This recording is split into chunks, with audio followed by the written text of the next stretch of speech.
Hello dear students, welcome to school of scholar Malkapur, subject Sanskrit standard 7। हम आज वाक्यानुसारम प्रश्न निर्माणम इस प्रश्न पर फिर से एक बार रिविजन करने वाले हैं। शर्कराम परितः पिपलिकाः सन्ति। अब यह वाक्य है तो आपका पहले भी मैंने बहुत बार कहा है कि आपको किम सर्वनाम याद करना है। किम सर्वनाम क्यों याद करना है? क्योंकि हमें प्रश्न बनाने होते हैं, उत्तर दिए गए होते हैं। अब यह प्रश्न संस्कृत में बनाने होते हैं जो 5 मार्क का क्वेश्चन होता है। अगर आपका किम सर्वनाम याद है तो आपको यह सॉल्व करना कुछ भी हार्ड नहीं जाएगा। ठीक है। शर्कराम परितः पिपलिका सन्ति। अब किसके परितः यानी किसके चारों ओर पिपलिका घूम रही थी? शर्करा यानी शक्कर यानी मीठे के चारों ओर।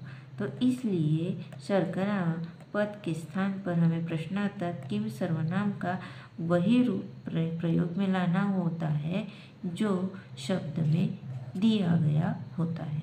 शर्कराम, अब इसके लिए हम प्रयोग करेंगे किम सर्वनाम का रूप काम परितः पिपलिकाः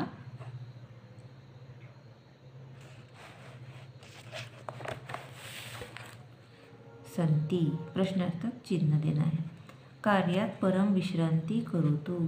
अब कार्यात् इस पद में है पंचमी विभक्ति। ठीक है, तो पंचमी विभक्ति है और कार्यात् इस पद में पंचमी विभक्ति का प्रयोग किया गया, इसलिए किम सर्वनाम की भी पंचमी विभक्ति हमें प्रयोग करनी है।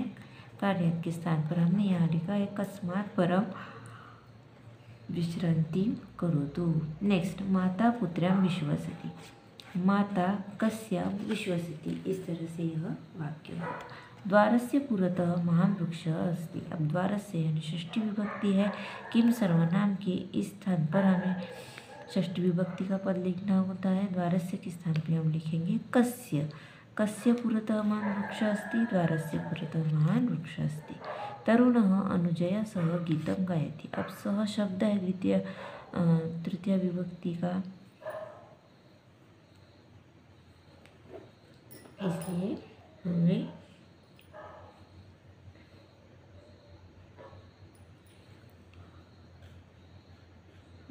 उसी विभक्ति का प्रयोग करना है। तरुणः अनुजया सह गीतं गायति।